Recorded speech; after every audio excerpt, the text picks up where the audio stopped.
बिस्मिल्लाहिर्रहमानिर्रहीम। अस्सलाम वालेकुम नादरीन, आप यूट्यूब चैनल देख रहे हैं। मैं इमरान खान हूँ। ये बहुत इंपॉर्टेंट वीलॉग है, इसको आप गौर से सुनिएगा। आपको एक बात समझ आ जाएगी जो आज का सबसे बड़ा नुक्ता है। TGISPR ने एक प्रेस कॉन्फ्रेंस की, उसका जो नुक्ता सबसे ज्यादा डिस्कस हुआ वो ये था कि इमरान खान सच्चे दिल से माफी मांगे और आइंदा इस तरह की सियासत करने से तौबा करें, या वो माफी मांग ले। इमरान खान साहब, माफी की एक डिमांड है जो बड़े लंबे अरसे से चल रही है। पहले ये पैगाम मुख्तलिफ सहाफ़ियों के जरिए से आता था, फिर ये पैगाम हमें खबरों की सूरत में मिलता था, फिर ये मुख्तलिफ सियासतदानों के मुंह से मिलना शुरू हुआ, और अब DGISPR के मुंह से हमने सुना कि इमरान खान साहब यानी वो माफी मांगे और माफी मांग के जो है मामला फिर आगे बढ़ सकता है। बज़ाहिर ऐसा दिखाई दे रहा है। सबसे बड़ा सवाल यह है कि क्या इमरान खान साहब माफी मांगेंगे?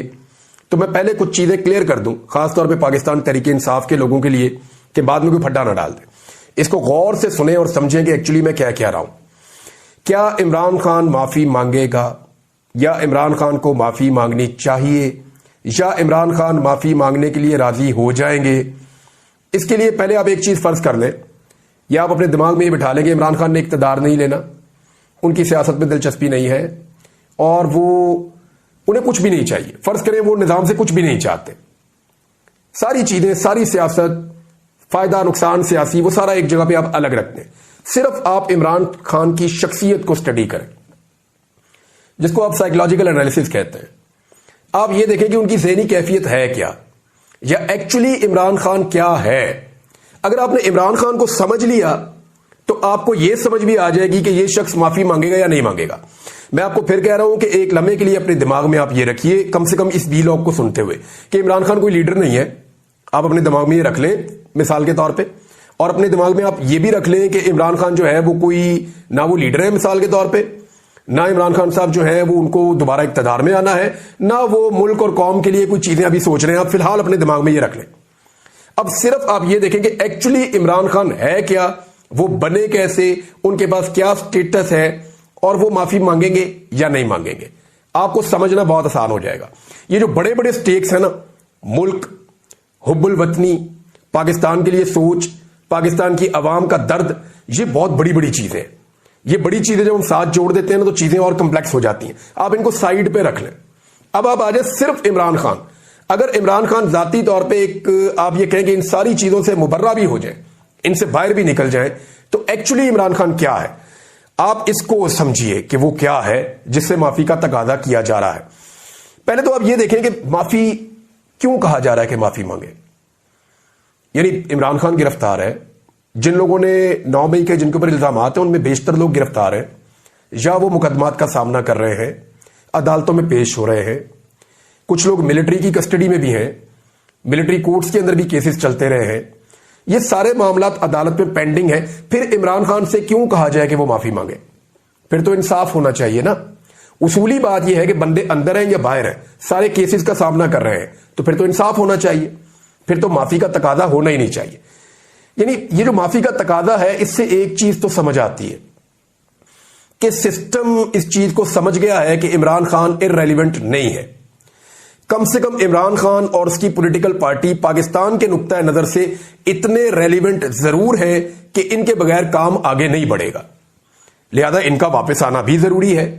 अब इनके वापस आने के लिए गुंजाइश क्या निकाली जाए, तो उसमें एक माफी का एलिमेंट है कि जनाब माफी मांग ले।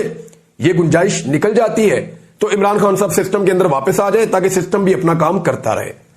यानी माफी की तभी आएगी ना चीज। इमरान खान ने तो नहीं कहा कि मैं माफी मांगना चाहता हूं, जब उनकी तरफ से कोई डील की ख्वाहिश भी नहीं आई, उन्होंने अपने मुंह से कहा भी नहीं। वो तो कह रहे हैं कि बातचीत तो मैं कर सकता हूं, डील मैं नहीं करूंगा, अपने मौकिफ से नहीं हटूंगा। ये उनका मौकिफ है।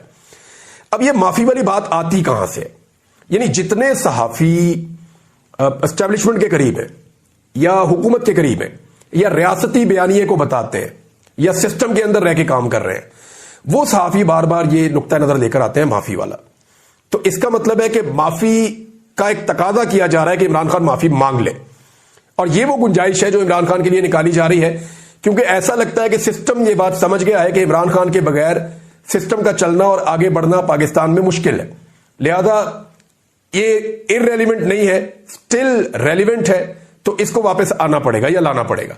तो उसके लिए कोई गुंजाइश निकाली जाए। तो आज तो ये बात आ रही है माफी, हो सकता है मुस्तकबिल में कुछ और हो। या हो सकता है पाकिस्तान के हालात कुछ ऐसे हों ये माफी इमरान खान को मांगनी ना पड़े।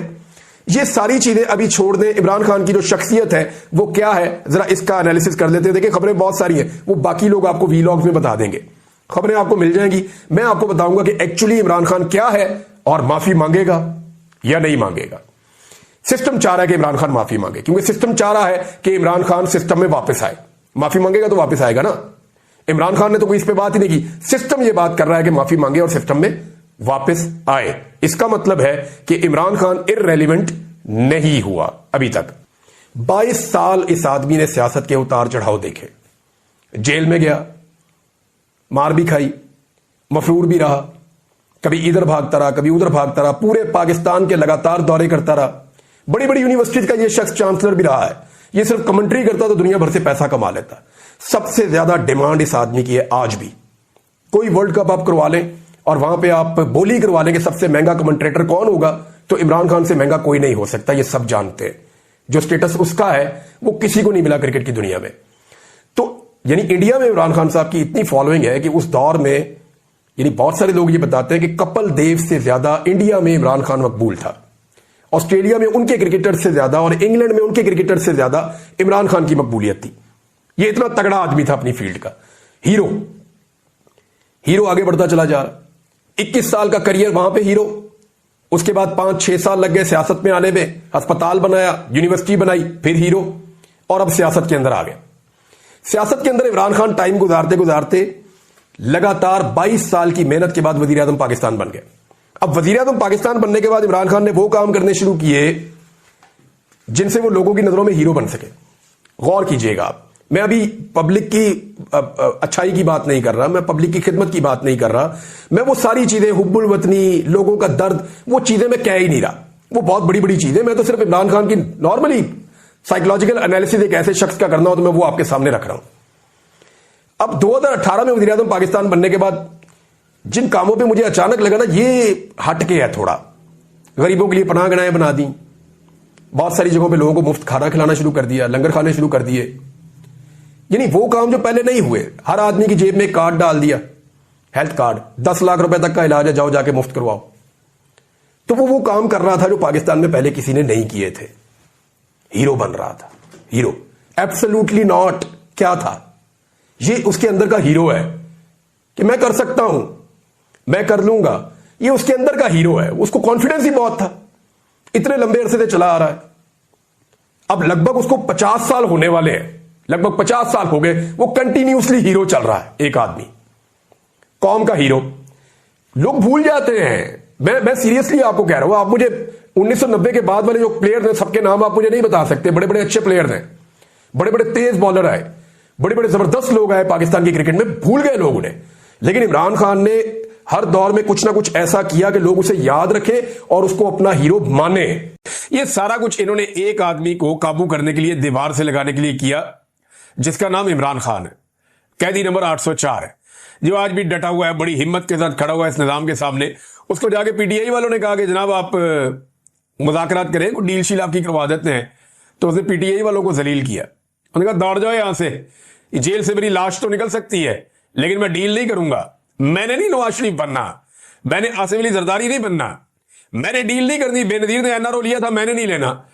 मैंने इनका मुकाबला करना है, मुल्क की खातिर बैठ के बात करूंगा। ये अगर सियासत से अपने आप को अलग करते हैं और अपने मामलात के ऊपर ये गौर करते हैं और रिव्यू करते हैं कि अपने आइंदा ये नहीं करना, तो फिर तो ठीक है, फिर तो मैं बात करूंगा, लेकिन मुझे अपने लिए रिलीफ कोई नहीं चाहिए। मैंने किसी किस्म की डील नहीं करनी। और यही वजह है कि उसकी पॉपुलैरिटी दिन रात बढ़ती चली जा रही है। एस्टेब्लिशमेंट जितना कुछ करती है, जितना जोर लगाती है, उसके नतीजे में इमरान खान की पॉपुलैरिटी और बढ़ती है और बढ़ती है और बढ़ती है। अभी हालात ये है कि वीडियो गर्दिश कर रही है। पार्लियामेंट हाउस में इन्होंने बच्चों को विजिट करवाया। आमिर मुगल साहब ने वो वीडियो शेयर की हुई थी। वो बच्चों को उन्होंने पार्लियामेंट हाउस में विजिट करवाया, तो बच्चों के इन्होंने इंटरव्यूज लिए कुछ सहाफियों ने वहां पे। उनसे पूछा, बच्चों आप क्या बनना चाहोगे, कौन सा लीडर पसंद है, किस जमात में आना पसंद करोगे, आपको किसकी कारकर्दगी है? वो सारे इमरान खान और पीटीआई। अंदाजा करें आप। बल्कि बच्चों से जब ये पूछा गया कि इमरान खान अच्छा है या पीटीआई, तो लोगों ने फिर भी बच्चों ने कहा जी इमरान खान अच्छा है। तो इमरान खान की मकबूलियत वहां पहुंच गई है इनका हर दाव पेच उल्टा जा रहा है, हर चीज इनकी जो है वो इनके गले पड़ रही है। आखिरी हल इनके पास यही है ना कि इमरान खान को जेल के अंदर रखें या खुदा न खास्ता जेल में उसको नुकसान पहुंचाए। तो इस हवाले से पाकिस्तान तहरीक इंसाफ ने शदीद खदशात का बार बार इजहार किया है और वो बार बार ये कह रहे हैं कि आवाज उठाएं। सोशल मीडिया पे इसके बारे में रोला भी पड़ा हुआ है कि डॉक्टर आसिम ने जो आखिरी मेडिकल चेकअप किया था इमरान खान साहब का, तब उन्होंने कहा था इमरान खान साहब का वजन कम होने के हवाले से और मसल्स कमजोर होने के हवाले से, क्योंकि उन्हें वर्जिश करने का और खुला घूमने का उन्हें कोई मौका नहीं है, उन्हें बहुत तंग जगह पे बंद किया हुआ है और अब तो 1 घंटे के लिए, 1.5 घंटे के लिए, 2 घंटे के लिए मैक्सिमम उन्हें छोड़ते हैं। इससे ज्यादा इमरान खान साहब को बाहर आने नहीं देते फिजिकल एक्टिविटी के लिए, तो उन्हें बंद करके रखते हैं छोटे से सेल में। अब सेहत के हवाले से काफी तशवीश है, उनकी बहनें भी यही कह रही है कि इमरान खान साहब का वजन गिर रहा है। तो ये जो तजर्बा पाकिस्तान की मिलिट्री एस्टेब्लिशमेंट इमरान खान के साथ कर रही है ना, देखिए ये सब जानते हैं कि इमरान खान जेल में इस वक्त मिलिट्री एस्टेब्लिशमेंट की वजह से, क्योंकि मिलिट्री एस्टेब्लिशमेंट को लगता है कि उनके मफादात के खिलाफ है ये लीडर, तो उन्होंने जेल में रखा हुआ है। केस वेस तो है कोई नहीं, ना कुछ संजीदा नोयत का कोई मामला है, बस जिद बदीदी जेल में इमरान खान को रखा हुआ है।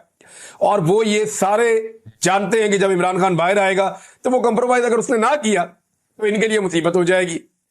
अब ये जो तजर्बा कर रहे हैं ना, ये अपनी कब्र खोद रहे हैं, ये मेरी बात याद रखिएगा। इमरान खान ने जो करना था वो कर दिया है, अब उसका सिर्फ एक ही काम है कि वो कंप्रोमाइज ना करे। इन्होंने इमरान खान को कोई नुकसान दे दिया ना, तो इमरान खान को तो नुकसान बाद में होगा। ये अपनी कब्र खोद रहे हैं, इनको इस बात का आइडिया नहीं है और लगातार ये यही वाली गंदी हरकत करते चले जा रहे हैं।